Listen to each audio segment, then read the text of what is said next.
Donc on fait de la télématique, assurance auto-connectée. On a été créé en 2017. On vient d'un institut de recherche où on travaillait vraiment avec les constructeurs auto et on a fait la démarche de se tourner vers l'écosystème de services qui est intéressé par exploiter les données des véhicules qui se déplacent. Et très tôt, on s'est rendu compte que en fait, d'une part, les véhicules dans la rue ne sont pas connectés aujourd'hui, même les véhicules neufs, pas tous. Par contre, dans tous les véhicules, il y a un smartphone. Et le smartphone, c'est une plateforme assez intéressante pour collecter des données de déplacement. Et du coup, nous, on a mis en place toute l'infrastructure qui permet de traiter ces données-là, de les comprendre et de restituer de l'information vers nos clients. Donc, on s'adresse à différents types de clients dans l'écosystème de la mobilité. Il peut y avoir tout ce qui est gestion de flotte. Il peut y avoir des intérêts autour des loueurs. Des opérateurs de mobilité, et puis beaucoup l'assurance, parce que finalement, c'est avec les acteurs de l'assurance qu'on peut le plus rapidement toucher des très gros volumes. Je vais rebondir pour le coup. Imaginez que Catherine soit une prospect pour le coup, parce que je pense que vous n'avez pas de relation pour le moment. Qu'est-ce que vous diriez quelque part à Allianz en disant qu'est-ce que DriveCount peut apporter comme service à un assureur aujourd'hui? La valeur ajoutée sur les projets d'assurance connectée, il y a tout ce qui est lié à l'assurantiel, donc meilleure connaissance du risque, en fait, meilleure connaissance du client. Il y a tout ce qui est lié à la prévention, donc il y a plus d'interaction avec le client. Et puis, en rendant visible le comportement d'un conducteur, on peut lui faire prendre conscience de ses pistes d'amélioration et on peut le coacher, en fait, l'inciter à s'améliorer. On voit que sur les projets qu'on déploie, on a un impact sur le comportement des gens. Tout ce qui est prévention, c'est traité à s'améliorer. On voit que sur les projets liés à l'assistance, donc on arrive à détecter des accidents ou des situations d'accident, ce qui peut permettre de créer des points de contact avec l'utilisateur pour... Enfin, même si c'est un faux positif, un utilisateur aime bien être appelé. En fait, on l'appelle, on lui demande est-ce que tout va bien. Il se sent rassuré, et c'est plutôt intéressant. Et puis quand c'est des accidents, ça permet de déclencher assistance et puis gestion du sinistre avec plus d'informations pour l'assureur. Voilà, donc c'est vraiment ces trois pôles de valeur additionnelle: assurance, prévention, assistance. Côté Allianz, vous regardez un petit peu ce type-là pour l'auto? J'ai vu que vous aviez une application Ma Mobilité. On fait plus que regarder. On a été les pionniers en matière de conduite connectée. Ça fait déjà de nombreuses années qu'on a une offre qui s'appelle Allianz Conduite Connectée, alors qui initialement était basée sur un boîtier embarqué dans le véhicule. On a abandonné ces technologies depuis un certain temps déjà et c'est aussi basé sur smartphone. On a été précurseur là-dessus. Sur le marché des particuliers, l'essor est modéré, je dirais. Il y a un réel intérêt, je pense, sur les flottes dans les prochains mois, prochaines années. Sur les particuliers, cette assurance, elle était basée sur une logique de pay-how-you drive. Et finalement, ce que l'on voit, c'est que dans un certain nombre d'études d'ailleurs, les particuliers ne sont pas forcément complètement appétents à date à transmettre leurs données de conduite. Il y a encore une forme de réticence sur le flicage, excusez-moi le terme, de la conduite. Néanmoins, il y a beaucoup d'actions que l'on peut faire, notamment en termes de prévention. Je vous rejoins complètement. Et pourquoi je parlais des flottes? Parce que il y a, les gens ne savent pas, mais 55% des salariés ne savent pas que la première cause de mortalité en entreprise, ce sont les accidents de la route, sur des trajets domicile-travail ou sur des personnels qui conduisent des flottes. Donc il y a un réel enjeu d'information et de sécurité routière, de prévention sur les trajets domicile-travail et puis encore une fois sur les flottes. Donc ça, c'est un premier élément, la prévention. L'autre élément, ce sont dans des démarches RSE, où l'on peut accompagner les usagers des automobiles sur une conduite un peu plus responsable. Et capter les données de conduite, évidemment, ça nous permettra de les guider, de leur donner des conseils sur l'impact carbone, par exemple, de leur conduite.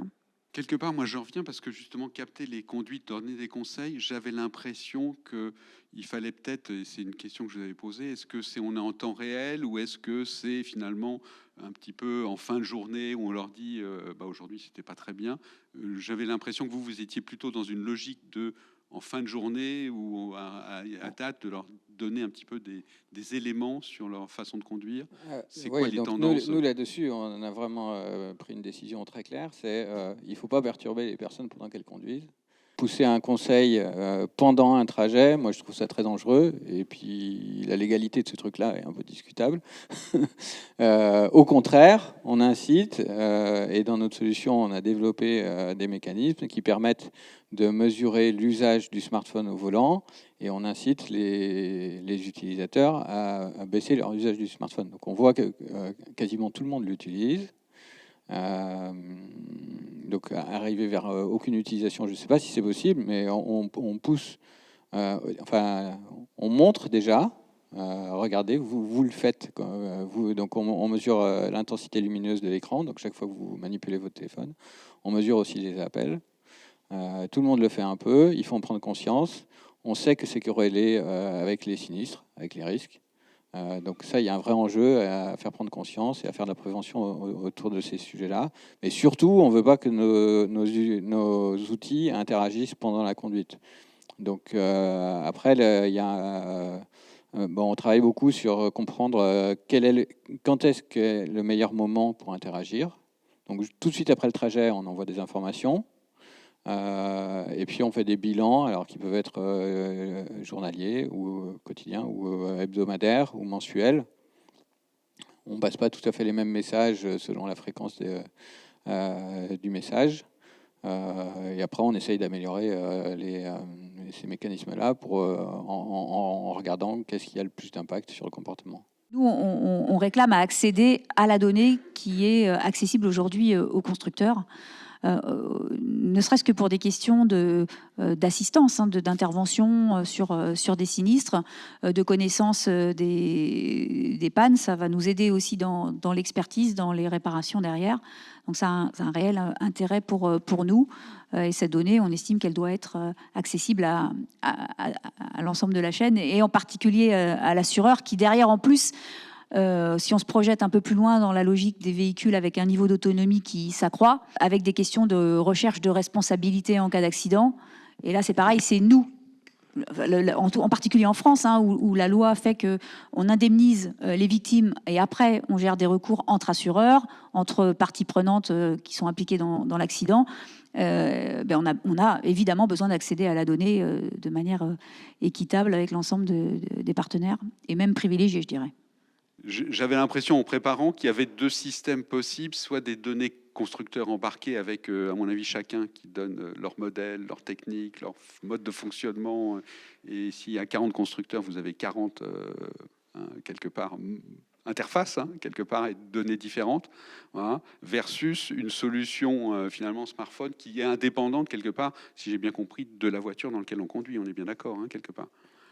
Oui, en fait, nous, notre solution, il y a deux parties principales. Il y a une partie traitement des données pour transformer des données brutes en quelque chose qui est exploitable. Et puis une partie vraiment collecte. Et sur la collecte, nous, on s'est vraiment focalisé sur le smartphone. Parce qu'aujourd'hui, c'est, à ma connaissance, la seule solution qui permet de lancer des programmes d'assurance connectés de façon rentable. Je partage. Sans Je suis d'accord. lourd. Oui, je suis On est bien d'accord. À une époque, il y a pas mal de solutions qui essayaient des boîtiers, OBD, des choses comme ça. Maintenant, c'est à peu près... enfin, j'en vois plus qui sont lancés. Non, on est tous sur smartphone. On fait sur smartphone. Ça n'existe plus. Donc, les deux solutions qui ont un sens, c'est le smartphone ou c'est les données qui remontent directement des constructeurs. Après, moi, là-dessus, on sera toujours capable de traiter ces données-là et de produire un service sur des données brutes. Ce que je vois aujourd'hui, moi, de ma fenêtre, c'est qu'il n'y en a pas beaucoup.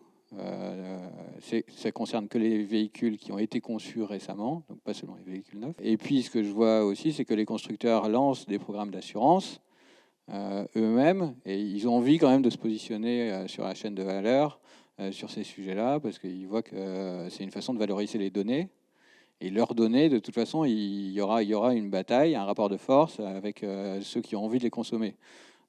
Donc ces données-là seront de toute façon pas gratuites. Il y aura des négociations. Et puis il y a un problème d'homogénéité. Donc il y a plusieurs constructeurs automobiles. Il n'y a pas de standard sur l'accès de ces données-là, la fréquence, le format, etc. Donc il va y avoir un temps long quand même avant que les choses se stabilisent et qu'il y ait un accès généralisé de façon simple pour des tiers. Donc ça concerne les assureurs, ça en concerne d'autres. Et donc, on pense que la solution smartphone, c'est quand même intéressant pendant un certain temps. Voilà. Alors, on parlait des données justement quelque part sur ce point. Vous, avec les smartphones, vous collectez un paquet de données, dites données personnelles, puisque toutes les données de conduite, quelque part, sont, je pense, assimilées à des données personnelles. Donc, il y a une réglementation assez forte sur ces points-là. Est-ce que c'est pas lourd comme service, finalement, proposé parce que je pense que vous devez en collecter. Moi, j'ai entendu Thierry Breton qui nous expliquait que les serveurs de demain au niveau européen, ça allait être justement sur la donnée industrielle, et c'est bien ça dont on parle, quelque part. Est-ce que ça va pas? Est-ce que vous avez une capacité de faire un peu respecter ces points-là? Ça, c'est ma question. Et la deuxième, je pensais RGPD, je me disais, de temps en temps, le RGPD, c'était aussi la capacité de transmettre à un autre mes données personnelles, pour la téléphonie, pour l'électricité, quelque part, pour pouvoir faire des devis. Voilà. Et est-ce que vous pensez que ça pourrait aussi avoir un sens plus tard de dire, moi j'ai roulé d'une certaine façon, je demande à Allianz un nouveau devis, voici, sans avoir à reprendre 3 mois de roulage, une nouvelle estimation. Est-ce que ce genre de service, ça peut s'envisager plus tard? Oui, on collecte des données personnelles. C'est pas des données sensibles liées à la santé, à la carte bleue, des choses comme ça. Mais c'est des données personnelles. Donc, on est soumis à la réglementation RGPD, qui aujourd'hui est très bien. Elle n'empêche pas du tout de travailler. Il faut la respecter. Donc, il y a un certain nombre de choses à faire sur le consentement, sur l'information.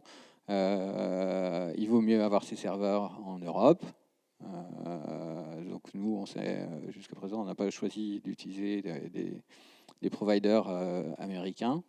Donc, on est en Europe. Tout ça, ça ne me pose pas de contraintes particulières. C'est tout à fait possible de déployer des programmes dans cet environnement-là. Et je trouve que c'est même plutôt rassurant pour les utilisateurs. Donc, ça crée plutôt de la confiance et c'est plutôt bien pour l'écosystème.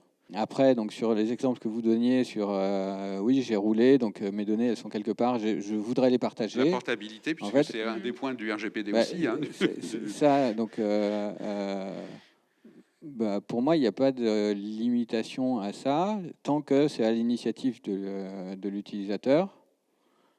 Donc, il suffit de lui poser la question à un moment. Est-ce que vous souhaitez recevoir un devis d'un assureur? Est-ce que ça vous intéresse? Et on peut même envisager qu'il y a une partie du devis qui est calculée sur nos serveurs. Les données ne sont pas transmises. En fait, ça se fait dans l'autre sens. Ça peut être le calcul du devis qui est délocalisé de notre côté. Et puis, une fois que l'utilisateur est OK pour partager ces données avec un assureur, et ben, on crée les liens. Donc ça, derrière, technologiquement, c'est pas simple. Il faut créer les tuyaux, tout ça. Mais sur le principe, avec le RGPD, il n'y a pas de frein, il n'y a pas de barrière par rapport à ça. Et ça me paraît être des évolutions qu'on verra. Vous, en tant qu'assureur, vous n'avez pas vocation, vous-même vous disiez, nous on a besoin des données, mais est-ce que vous avez vocation à les conserver pour... La conservation, alors là, elle est complètement régie par la réglementation. Là, je mets cette précaution absolue, ça c'est certain. Donc on les conserve pas pour les conserver, on conserve celles qui sont, encore une fois, dans la limite de ce qu'on est autorisé à faire. Pour tarifer ou pour indemniser. Oui, mais vous pourriez dire, j'aurais besoin d'avoir la dernière demi-heure avant l'accident. Là, on est dans la thématique de la boîte noire embarquée dans les voitures qui arrive progressivement. Et comme vous le disiez, ça concerne les nouvelles mises en marché de véhicules. Donc, il y a quand même un parc roulant qui est non négligeable. Avant qu'en France, les 40 millions ou 50 millions de voitures soient effectivement... 50 et quelques, oui. Petite question à l'assureur, moi, en passant le point, c'est vrai que de temps en temps, les clients, ils ont l'impression de se dire, moi, je voudrais une réduction tarifaire. Voilà.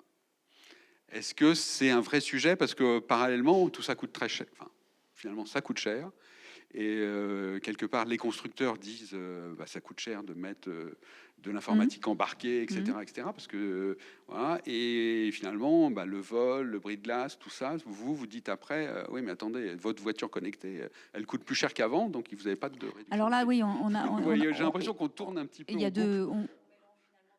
on a le fait que la connectivité, mais indépendamment de solutions telles que la vôtre et de tout sujet de télématique embarquée, la connectivité, le développement des systèmes des technologiques nouveaux tels que les ADAS, l'autonomie des véhicules, etc., amène plus de